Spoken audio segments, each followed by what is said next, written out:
It's your boy Prince of Pain coming to you live from iHeartRadio, Spotify Premium, Pop Radio Worldwide, presenting the motivational podcast that we have here in Chicago, the ChiLove Radio Show, hosted by none other than Melanie Hogan.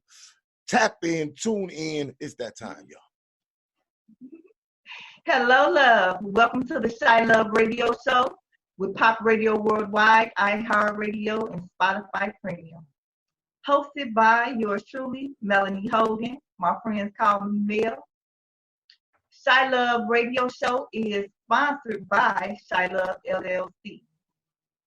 Now, before we get into the topic of discussion for today, let's take 3 deep breaths so that we can focus, be in the present, just reset our day. You're going to inhale. As you inhale, your stomach should fill up with air. You're going to hold it for 3 seconds. Exhale.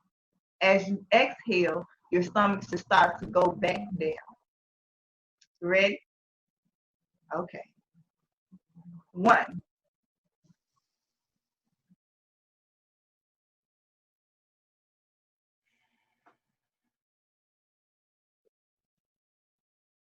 2.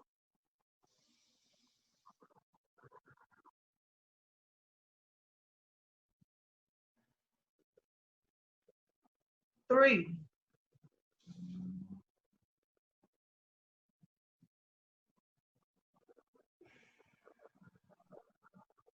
You should feel more relaxed, especially in your shoulder and neck area, down in your back and your spine.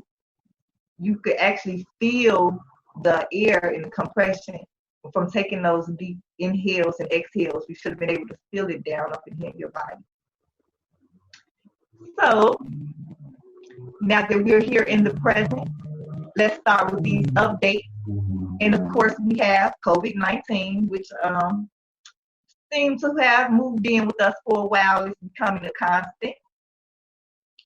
Now we're going to talk about how COVID has affected the health and the well-being. We've talked about how COVID has affected housing for people. Now let's talk about how COVID-19 has affected schooling for students and teachers. We are going to phase 4, and school is starting in just a few months. So everyone is concerned about what are we going to do as far as the staffing and the students and everything, and parents who have to go to work. So Governor Jay Pritzker is instructing every school district, college, and university to develop their own reopening plan for the fall, which I think is good, that he is giving each district and each university the autonomy to make their own guidelines, because each environment is different. So there'll be different things that's necessary for one place but not for others. And it's also empowering as well. Now, although he does give this empowerment and give you the right to choose as far as how you're going to run your shift,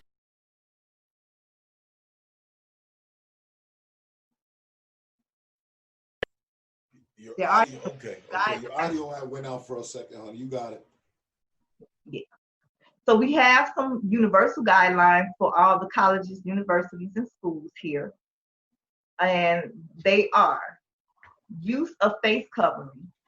So you're going to have to make sure that your child has a mask that they can rotate at least 5 days a week. They're opening the schools, Melanie, in the fall? They said that they're planning on doing it. They're in discussion about it, and Governor Pritzker is giving the go for it. But he's telling them that they can, choose the way that they set it up. Like, for example, CPS this summer has remote learning. So they're saying that some schools may only allow certain children to be in a school and then open up remote learning for the rest of the children.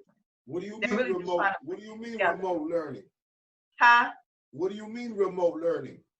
like this online learning that they're doing. Wow. Where they log in. They're not in the classroom, physical classroom with the teacher, but they're still, it's like the whole homeschooling thing. Except that the criteria in the work will be administered by the teachers and the staff of whatever school that child is enrolled in. So they're going to require face coverings. They have to limit the number of people gathering in one place. That may be an issue, seeing that a lot of students and teachers were complaining about the teacher-student ratio in the classroom. A lot of classrooms were, kind of filled to capacity as it was. So they're going to have to just become like really creative as far as how to do this and make sure that every student is covered. It also calls for social distancing as much as possible, more school-wide cleaning and disinfection. So they're going to have to do a lot more cleaning. He just set a few guidelines for everybody to follow, but each district has the autonomy to, integrate it with how they think things should be ran in their schools. So I think that that's a good thing. It's empowering, plus it's showing that they are willing to work with you. I know that Perspectives is still getting everything together as far as what they're going to do this fall. And the administration, the staff, the teachers, the students, the parents, they're asking for everyone to chime in so that they can create the best plan to make this work out for everybody. So, there, even though we have catastrophes and crises and stuff, when you see things like this to where people are starting to realize that everybody plays a role in it and we can all come together and put our minds together as far as the well-being for not only the students, but the teachers as well, because they're putting their lives on the line, and who knows, where the children or other staff members have been. So, it's a touchy situation for everybody involved. So the fact that you have some type of say in it and in what you need is good. So they should definitely continue with that. So far, we have 601 new known cases of COVID. We've had 38 additional deaths. In the last 24 hours, they have administered 20,507 new tests. So we do expect these numbers to go up. Now, although the numbers are going up, we are still continuing to go into phase 4. Do you think the numbers are going up because now they're doing a lot more testing? Right, That's yeah. the only reason. Yeah, because we didn't have the resources to do it at first. So a lot more is being exposed. Cases. Right. We go it's coming. And then I'm sorry. And I was just saying, if you look at the pattern before it hit us, the other places that were starting to get shut down before Chicago got shut down, the other places that started to reopen before Chicago reopening, they are having incredible surges, and some of them are having to shut right back down. So, we're just going to have to. I know Texas, Austin, Texas right now is a hotspot. In the whole United States is that place and one more place, they're hotspots. It like spike. You know what I'm saying? Yeah. They're seeing significant surges. But I don't understand. I don't understand, Melanie, if they told us that we would be okay after we quarantined ourselves for 2 weeks, right? That's what they told us, right? They said they did not have a cure. Right. They did not want you not even to come to the hospital. You know what I'm saying? Stay your butt in the crib, and in 2 weeks you're going to be all right. You know what I'm saying? That's what they said. Right. We can't help you. Yeah, that's what they said. We ain't got enough ventilators. We don't want to catch the shit. Don't come to the hospital because we ain't got no medicine for it. Yeah. That's what they pretty much said. And lock y'all ass up, stay off the street. That was the lick they laid down. They had no education. Yeah. They had never dealt with this before. Their booty hole was this little tightened up, and how scared even Trump and them was. You know what I'm saying? So he ain't even want you around. Excuse me. You ever see Trump doing a little right. Whoa, fall back. You know what I'm saying? But my thing is, I'm saying, so they said, I mean, I do math and logic. So they said 14 days quarantine. This shit'll go away, whatnot. Shit, this was March. Right. That was March. It's finna be July 4th. And we're going into July. So the shit should have been gone already. Should have been. But I'm going to say this. When you're speaking without all the facts and you yourself is saying that, I've never experienced anything like this before, we really don't know what to do, we don't have a vaccine, I think that 2 weeks was a hypothesis. They was making educated guesses because at the same time, they told us they didn't know what to do. But this is my thing. This is why history is important. COVID hit Chicago back in 1918.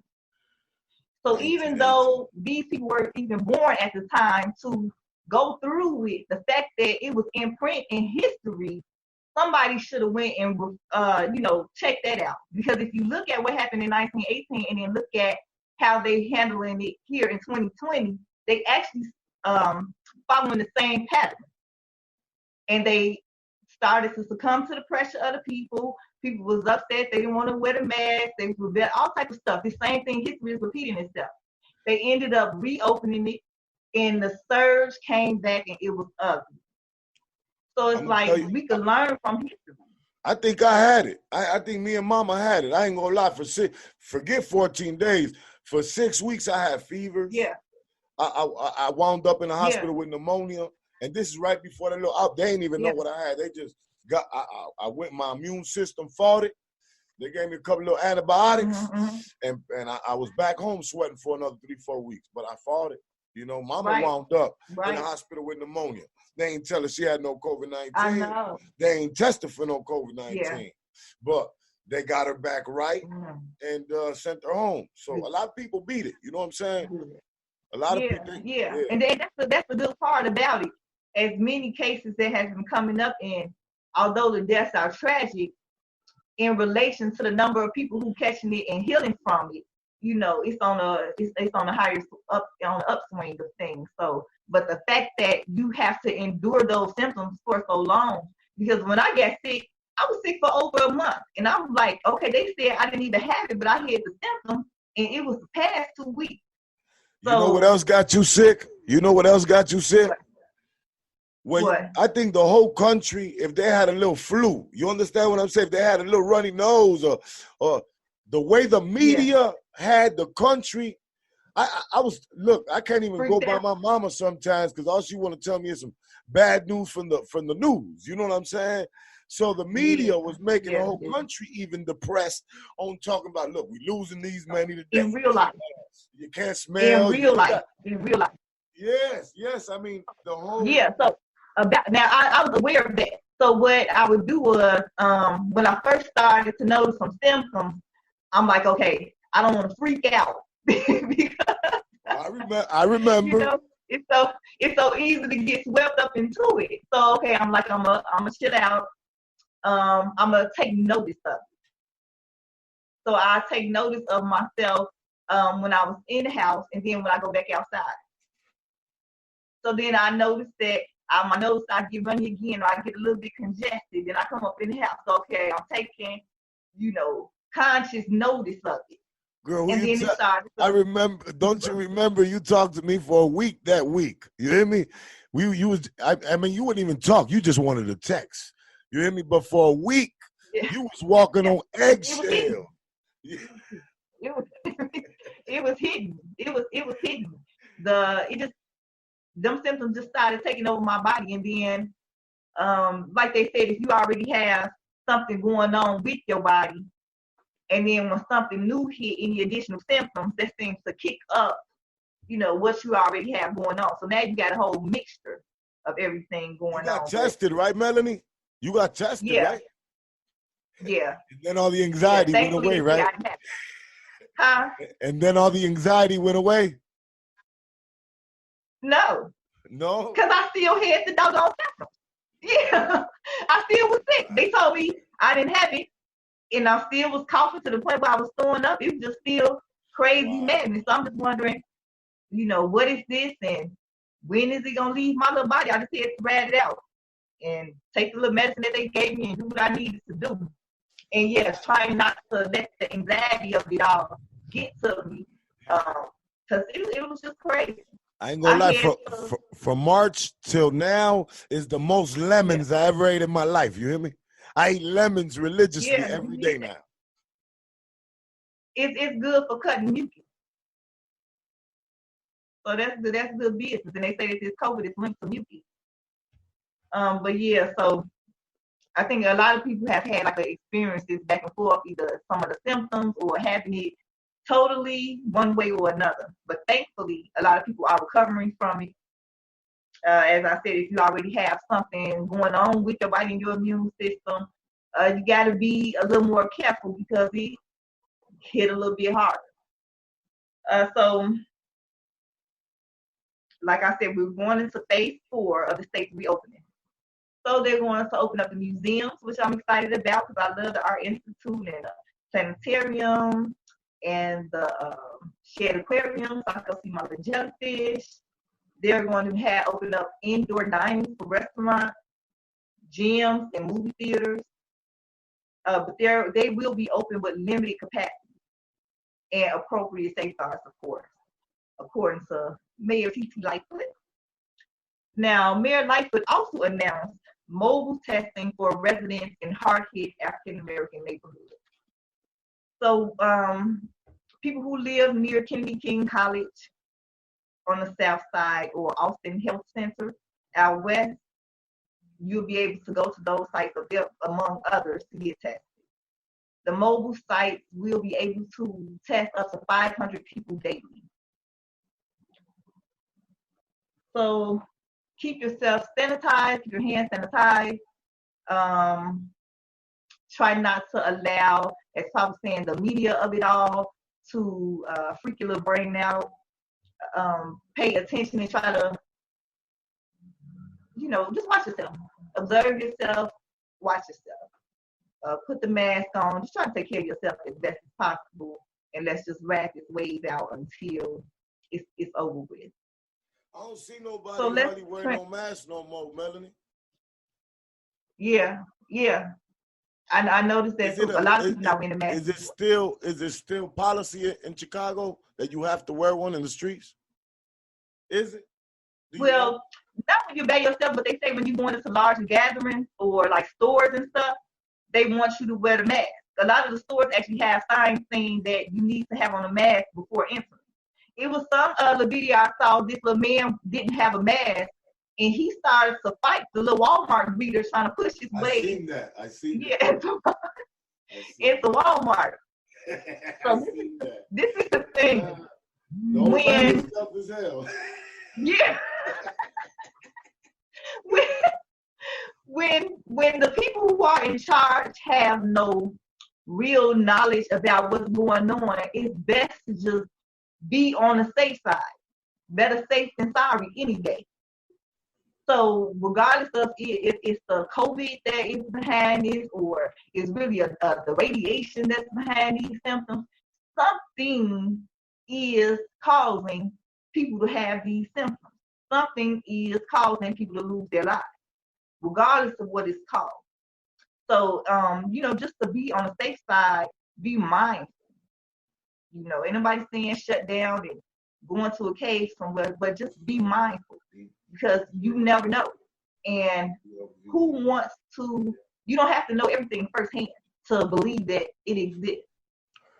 So just be mindful. You know who just called it, man? That brother. What's the comedian's name? D. Hughley or something? What's his name? Yeah, D.L. Hughley. Yeah, D.L. Hughley. Right. He passed out on the stage. He passed out on the stage, and they took him to the hospital, and they found out he had COVID-19. He right now quarantined in the hotel. Yeah, he said he was suffering from exhaustion as well. Yeah. But the way your body be so lethargic, like it takes a lot out of you. And then for him to already be suffering from dehydration, that was an ugly combination. And then for him to fall on that stage like that.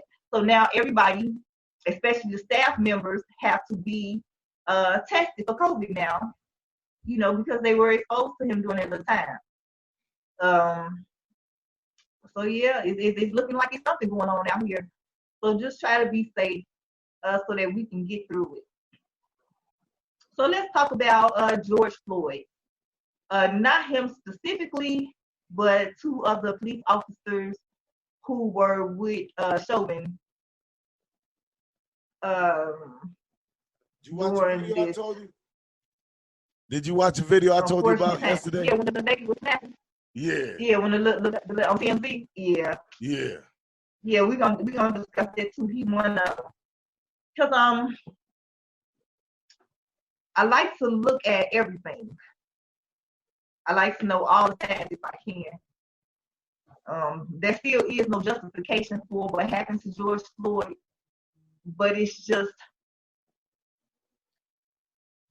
human behavior is just interesting. So let's talk about Thomas Lane, who's 37. He was one of the 4 officers who were charged in George Floyd's murder.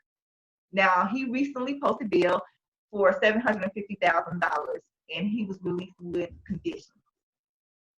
He was charged with aiding and abetting both second-degree murder and manslaughter for his role in the arrest. Now, Lane allegedly held Floyd's feet to restrict him from kicking. They said that he did express concern about Floyd and asked Chauvin twice if they should roll Floyd over on his side, but was told no. They say Lane also performed CPR in the ambulance, right? So let's discuss this. So it looks like Lil Chauvin was the head police officer in charge. He was the one who was calling the shots. So we have an officer like Lane who know about the order. There's an order. And the head told him, no, when he felt like they should have rolled this man over. He felt like it was a concern for his health, which is actually good that he felt like that, because the prosecution will be able to use that. You can't say that you didn't have any idea that this man was in any type of danger, because one of the officers realized that this man was at harm or potentially in harm. So, okay, what is it that he was supposed to logically do? He's a police officer. This is his duty. They're supposed to get the bad guys. And in this case, George was supposed to be a bad guy because, the police were calling him for that counterfeit $20 bill. And they are trained in certain ways to respond and behave in certain ways that we, the people, don't agree with. But the upper heads are giving them the nod to do so. Let's just keep it real. There's too many of them out here doing it. For somebody up top had to give them the nod that it was okay to engage in this type of behavior. So when you then put it's your career on the line, it's your family on the line to provide for them, your commanding officer is telling you no, but in your heart you feel like something should be done. Do you think that this man should have broke code and got into some type of altercation with the rest of the officers, or just attempted to flip this man over himself? Or what would you do?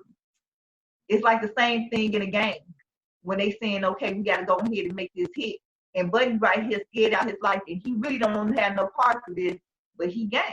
It's blood in, blood out. You can't. That's where you're wrong at, Melanie. See, the problem with our law enforcement nowadays is anybody from the streets know that what we've had in the 80s and 90s and early 2000s was Chicago Police Department was a gang. Okay, I'm not talking about Minneapolis, right. Minnesota, but I don't even want to look at that, because they shouldn't be acting like they no gang. You know what I'm saying? Definitely. But let me give you one example. The other day, remember I told you about the black officer lady who grabbed dude who was gonna mess with them protesters, and she grabbed him through the right. Man, get your ass over here, man. What you doing over there trying to go? Yeah. Right. So all I could say is all of them 4 officers one of them should have took control, like that one black officer lady made a judgment call and grabbed a big old white muscle dude and grabbed him by the shoulder and said, "Come on, man, what you doing? You wrong." You know? So all of them dudes, and even understand, I also heard them 4 officers were on training. It was like their 4th day on the job. And the dude that had his knee on his neck, he was the senior officer in charge. So these dudes been cops 4 days. You know what I'm saying? They still should have said, "Wait a minute, you killing dude. Get up off him like that. You know, we got him." You know what I'm saying? Right. That was the only thing to do. Right. And that definitely can be argued. But you killing him in 8 minutes. When you're in their position, he was scared. Scared, fearful. You should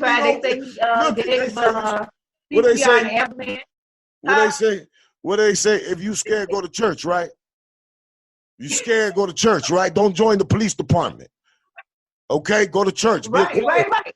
Be a quiet boy, go do that or whatever, go, altar boy.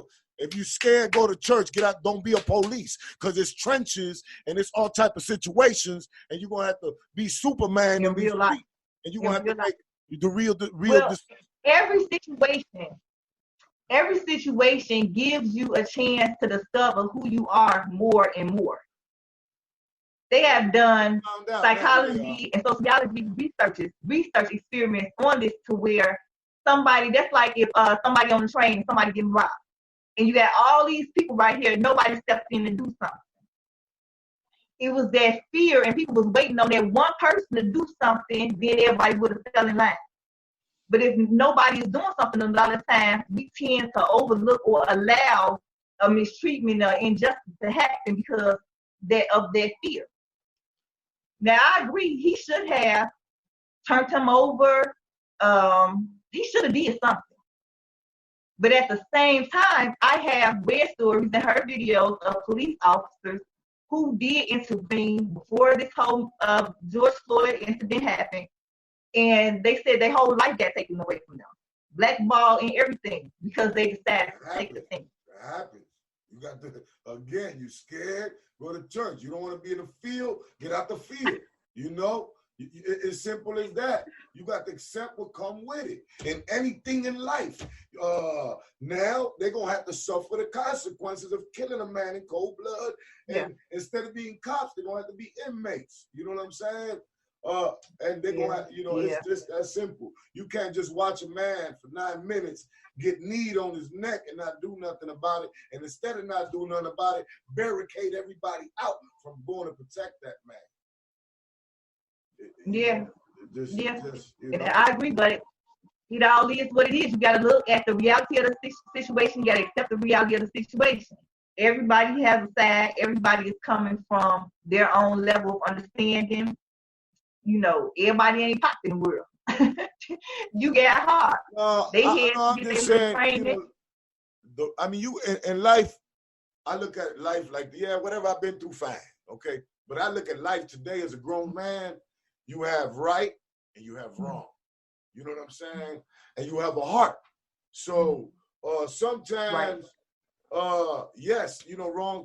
You're going to be in scared and uncomfortable situations in life, but you got to go with the right or the wrong. It's only 2 choices. Life is really black and white, man. It's what you make it. You got a black and you got white. You know what I'm saying? As simple as that. That's how I look at it. But you're right. Them dudes ain't Pop. Pop would never been a police. You hear me? I wouldn't been trying to go mess up George Floyd. I don't, that ain't Pop. Yeah. But pop they ass though. Yeah. But pop they ass though. You hear me? Yeah. Pop they ass though. So each situation shows us who we are. And they are going to have to learn a lesson behind this and pay the consequence behind it, because they did participate. That's crazy how the law is like, even if you didn't physically participate in it, the fact that you was there, you are held accountable.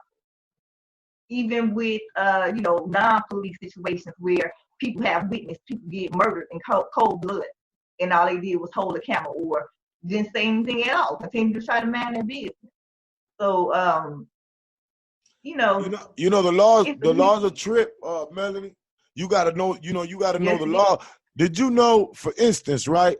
Let's say George Floyd, rest his soul, went up in that joint and committed a stick up, right? But he didn't hurt nobody. But on the way out, the police shot at George Floyd and killed one of the people that was inside the joint. Guess who murder that is? It ain't the police murder. It's George Floyd. That's George murder, yeah. He didn't kill the person. Yeah. He was just robbing the joint.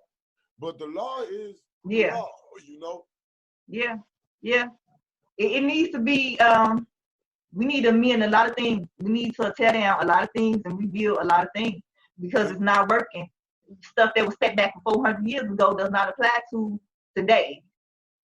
So we need to try to stay current and up to date with the elevation of the people. So yes, we're sitting here with the ChiLove Radio Show, Pop Radio Worldwide, iHeartRadio, and Spotify Premium, discussing the side of the cops, their standpoint, the things that need to be amended within the laws. The laws really need to be looked over again, amended and updated so that it can match these current situations. We need to look deeper into, and I'm glad they're doing the police reform, because like I said, all of these police officers, they are getting a green light from somewhere. So we need to get to the source of the green light and who is making them feel comfortable enough to engage with people like this. When you're doing the training and everything, don't train the police officers. Don't put up pictures of residents and label them as savages, beasts, monsters, because that dehumanizes them. And then you see the effect of someone who is dehumanized because there is no type of concern or compassion for their life at all, because they were told that you're not a person like me, you're not a human like me, you're a beast, you're a savage. Disney taught us a long time ago what we do to the beast, and you kill the beast.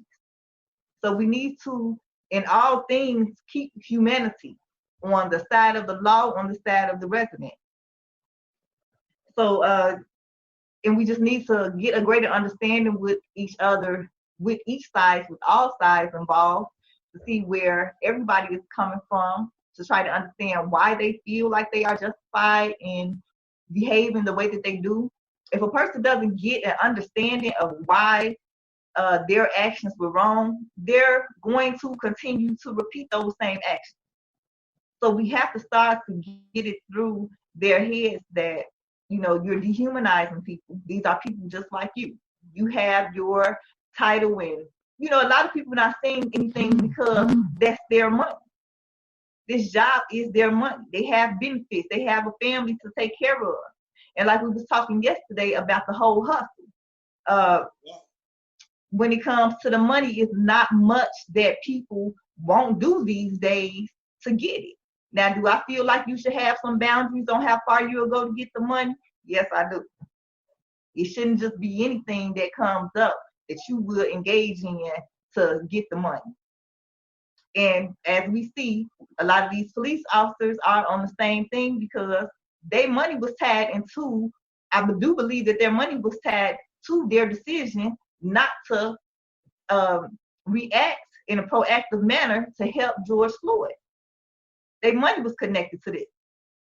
Well, so I got a money question. Let's ponder this little fun question. Especially this question made me think about you yesterday, Pop, when you was talking about, especially living here in Chicago, if you ain't got no type of hustle to get something. And it had me thinking about how people are willing to do any and everything. There's no holds bars when it comes to their cash. So let's ask the question. If by simply pressing a button, you will receive $5 million, just by pressing this button. But there's a stipulation to it. Once you press this button, it also kills 5 people somewhere in the world. You don't know these people. You don't know exactly where these people are at in the world. You just know that once you press this button, 5 people are going to die, and they are going to deposit $5 million into your bank account. Would you do it? How low will you go? Nah, I got morality. You know what I'm saying? You know, I mean, maybe 20 years ago when I didn't give no fucks and I was in the streets and, you know, doing my gang banging and all that type of, you know, negativity, you know, I thought different, you know, but, you know, anybody losing their mom or their brother, whatever, that's painful. You know what I'm saying? Yeah. And money ain't everything. You know, I came out to, I take care of me. You know, money don't make you. You make the money. You know what I'm saying? Right. So, and I know people with money who are miserable. You know, a lot of people got the money, but they are not happy inside. They don't have any inner peace. They don't even have real relationships to where they can share this wealth with others. I bet you there's 5 million people with no conscience that would hit that button, though, for the 5 million. Yeah. Especially, let's look at the circumstance.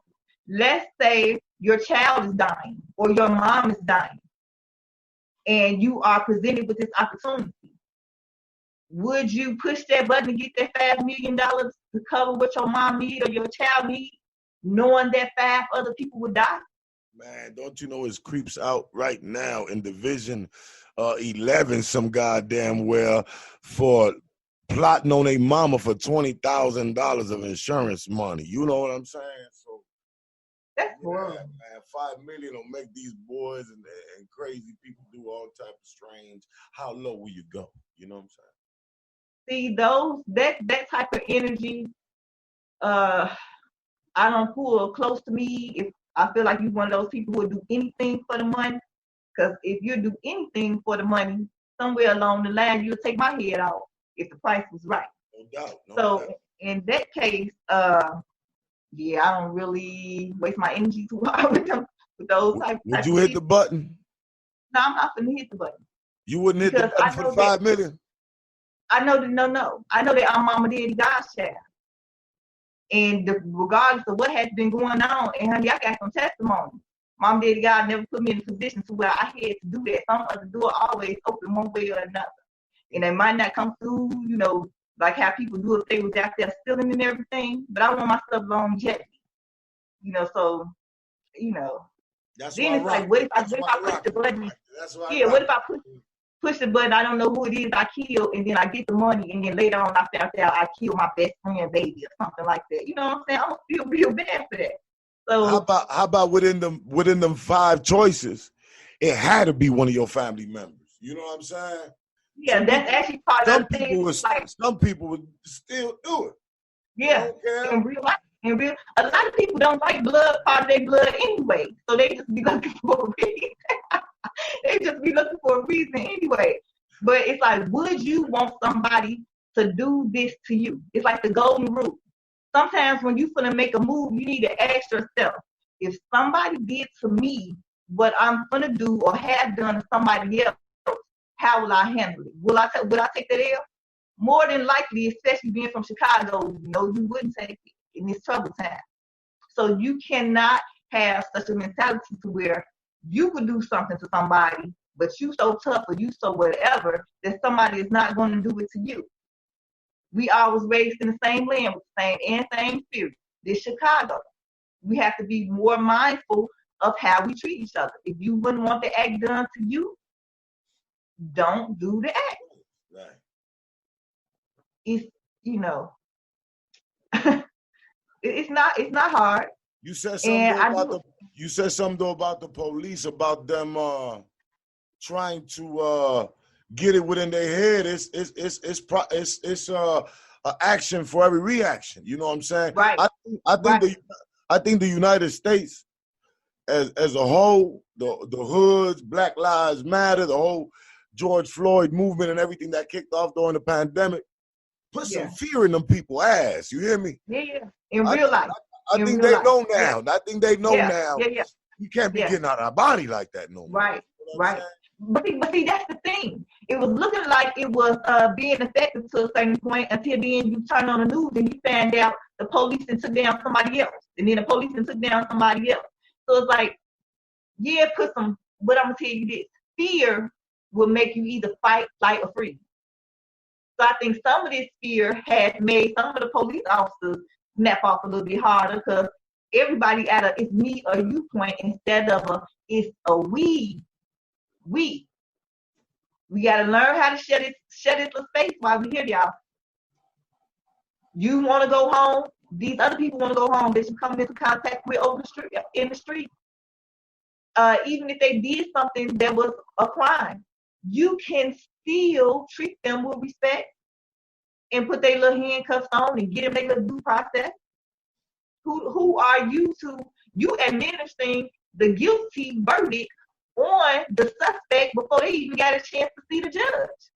Know your place.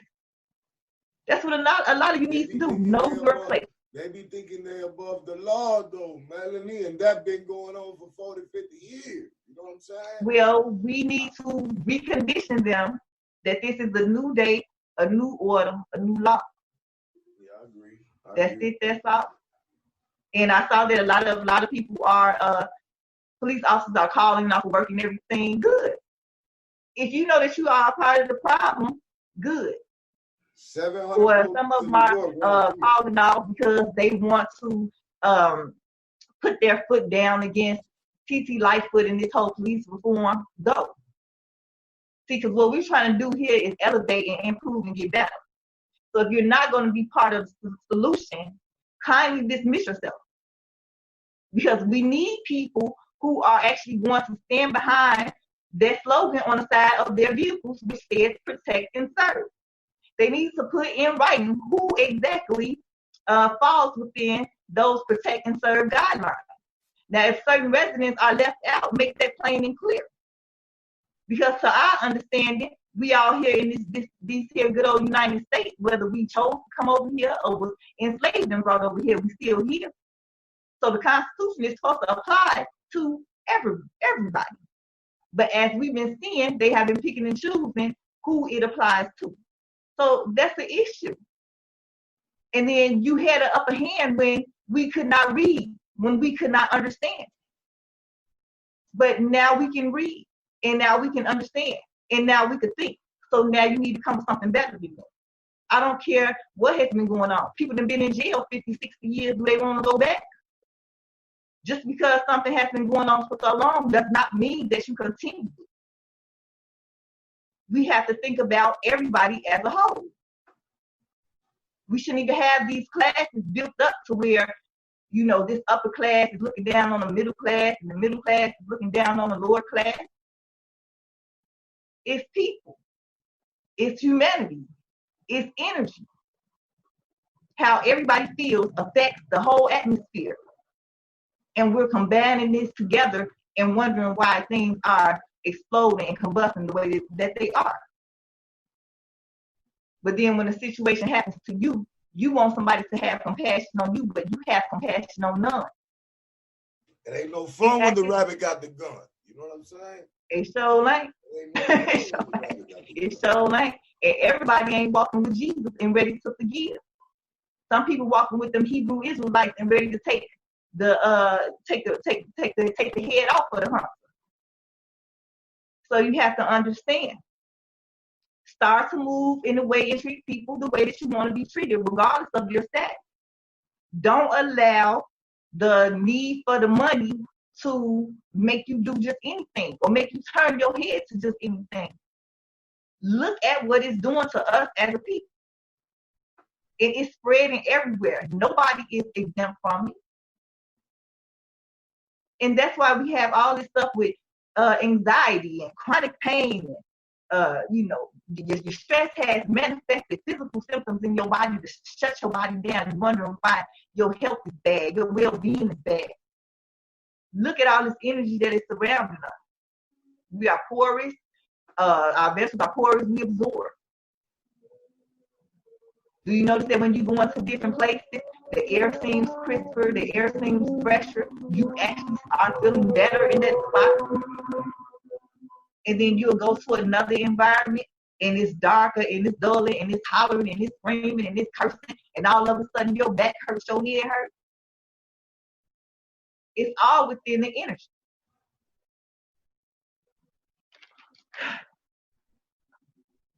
We just need to be here for each other, help each other with these signs, empower each other, challenge our negative thinking.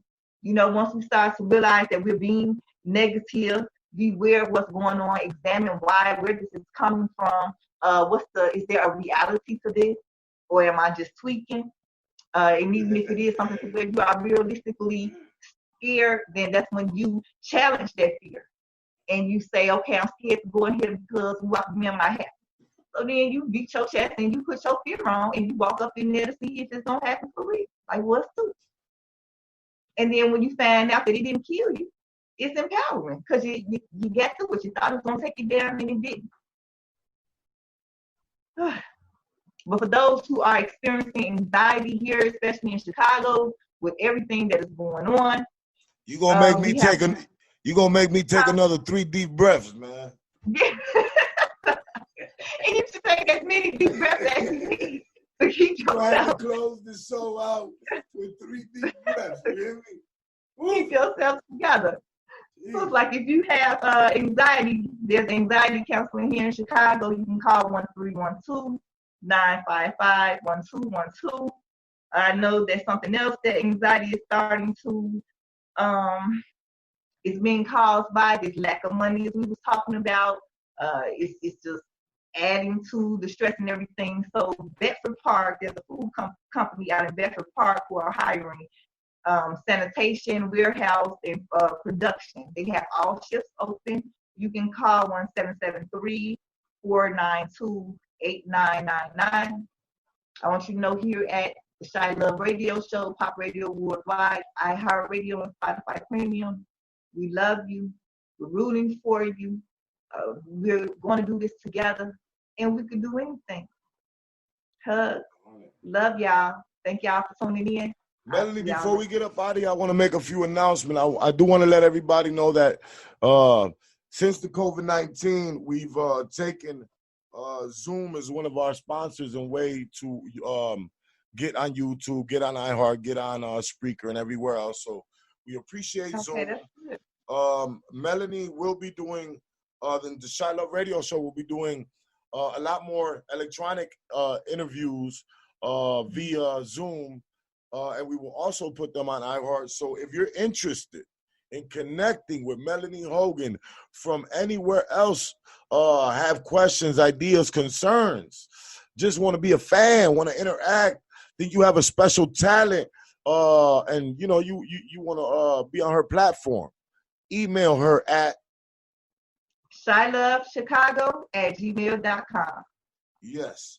It's your boy Prince of Pain here, coming to you live from the Midwest, Humboldt Park, Chicago, putting on People Radio, iHeartRadio, Spotify Premium. That's another Zoom 7 of the ChiLove Radio Show. And we love you.